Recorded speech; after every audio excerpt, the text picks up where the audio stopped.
இவனுக்கு 21 தெய்வங்களும் அங்கே 61 வண்டிகளும் அத்தனைக்கு இந்த ஆபத்து ஆடை எங்க 18ஆம் வழி எடுப்பேன். எப்படி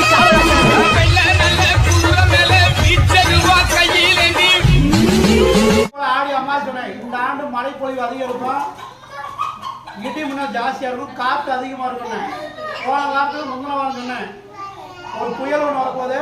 அந்த புயல் வந்து வேதாரண்யம், கடலூர், பாண்டிச்சேரி, சென்னை இதில் தான் மழை பெய்யும்னு சொல்லிட்டேன்.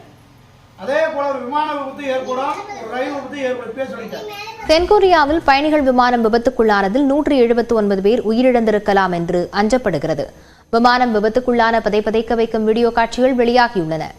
தாய்லாந்து தலைநகர் பாங்காக்கிலிருந்து 175 பயணிகள் மற்றும் 6 பணியாளர்களுடன் ஜிஜு நிறுவனத்தைச் சேர்ந்த விமானம் தென்கொரியாவின் முவான் சர்வதேச விமான நிலையம் நோக்கி சென்று கொண்டிருந்தது.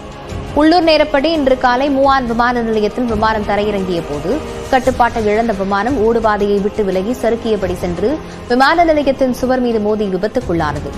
இதில் விமானம் வெடித்து சிதறியதால் வானளவிற்கு புகை கிளம்பியது.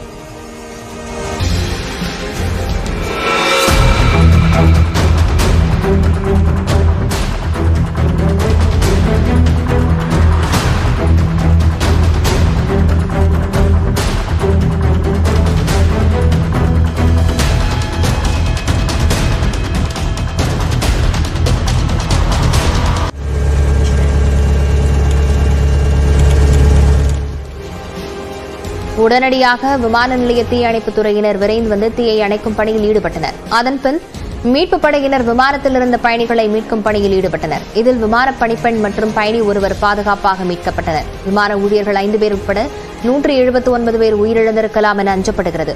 முதற்கட்ட விசாரணையில் லேண்டிங் கியரில் கோளாறு ஏற்பட்டதால் விமானம் விபத்துக்குள்ளானது தெரியவந்துள்ளது. ஊர்ல என்னுடைய குலதெய்வம் கருப்பசாமி குடிகொண்டிருக்கான். கண்ணாத்தா மாதிரி 1000 சக்திகள் வந்தாலும் அவன்கிட்ட ஒண்ணுமே பண்ண முடியாது. அவன் காவல் தெய்வம், காக்கும் தெய்வம். அவனை நம்பி சரணடைஞ்சவங்களை அவன் காப்பாத்தாம விட்டதா சரித்திரமே கிடையாது. நீ அங்க போய் முறையிடுதாயி.